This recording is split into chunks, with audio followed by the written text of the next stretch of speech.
صحابہ تمہاری رفتوں پہ قربان جاؤں، صحابہ تمہاری بلندیوں پہ قربان جاؤں، صحابہ میں کیا میری آنے والی ساری نسلیں آپ کی عصمت پہ، آپ کی عظمت پہ، آپ کی رفت پہ، آپ کی بلندی پہ، آپ کی شان پہ قربان ہو جائے۔ آج ساری دنیا ہمیں کہتی ہیں مولوی صاحب تم مجنون ہو، تم پاگل ہو، تم ہر جگہ دیوانہ وار جھومتے ہو، مجمع کو جماتے ہو، خود بھی بے قرار ہوتے ہو، مجمع کو بھی بے قرار کرتے ہو، خود بھی دیوانہ وار نعرے لگاتے ہو، مجمع سے بھی لگواتے ہو۔ میں نے کہا یہ پرفتن دور ہے۔ آج ایک طرف صحابہ کا دشمن کوشش کر رہا ہے اور دوسری طرف صحابہ کے غلام کوشش کر رہے ہیں۔ انشاءاللہ جیت صحابہ کے غلاموں کی ہی ہوگی انشاءاللہ، اس لیے کہ باطل نے ایک نہ ایک دن مٹنا ہے۔ لیکن میری بات پہ ذرا غور کیجئے گا، پیغمبر کا بڑا معجزہ صحابہ بھی ہیں، اس لیے کہ ہمارے محبوب نبی کریم صلی اللہ علیہ وسلم، اونچے آواز سے کہا تو صلی اللہ، اور اونچے آواز سے صلی اللہ علیہ وسلم کی 23 سالہ نبوی زندگی ہے۔ بابا کتنے سالہ؟ 23 سالہ نبوی زندگی ہے۔ محبوب کو اقرا بسم ربک الذی خلق کی آیت کے نزول کے ساتھ رب تعالیٰ نے نبوت عطا فرمائی۔ 23 سالہ میرے محبوب نے نبوت کا زمانہ گزارا ہے۔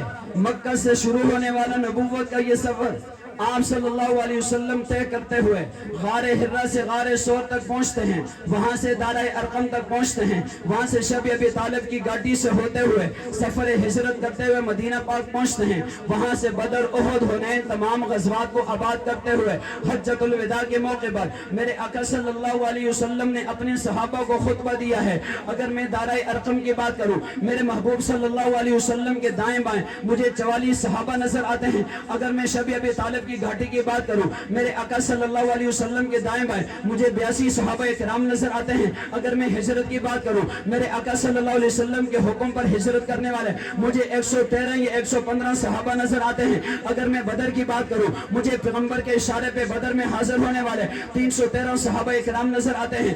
اگر میں احد کی بات کروں، مجھے پیغمبر کے ساتھ جانے ساری دکھاتے ہوئے 700 صحابہ کرام نظر آتے ہیں۔ اگر میں خندق کی بات کروں، مجھے 1000 سے زائد صحابہ کرام نظر آتے ہیں۔ اگر میں صلح حدیبیہ کی بات کروں، مجھے پیغمبر کے شانہ بشانہ چلنے والے 1500 کے قریب صحابہ کرام نظر آتے ہیں۔ اگر میں فتح مکہ کی بات کروں، مجھے پیغمبر کے شانہ بشانہ چلنے والے 10,000 سے زائد صحابہ کرام نظر آتے ہیں۔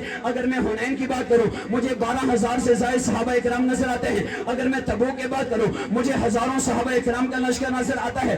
اگر میں حجۃ الوداع کے موقع کی بات کروں، مجھے 60,000 سے زائد صحابہ کرام کا لشکر اللہ کے رسول کے سامنے لگا ہوا نظر آتا ہے۔ اگر میں پیغمبر کے دنیا سے جانے کے وقت کے بارے میں بات کروں، مجھے 1,44,000 صحابہ اکرام کی جمعیت نظر آتی ہے، صحابہ اکرام کی جماعت نظر آتی ہے۔ میں نے آپ کے سامنے عرض کی ہمارے محبوب کی 23 سالہ نبوی زندگی ہے۔ ہمارے محبوب نے مکہ سے اپنی دعوت کا آغاز کیا، فران کی چوٹی پہ کھڑے ہو کر کے ہمارے آقا صلی اللہ علیہ وسلم رب تعالیٰ کی توحید کا اعلان کرتے ہیں۔ 13 سال تک مکہ میں اللہ کے رسول نے دعوت چلائی، پھر 10 سال تک مدینہ پاک میں میرے آقا صلی اللہ علیہ وسلم نے دعوت چلائی۔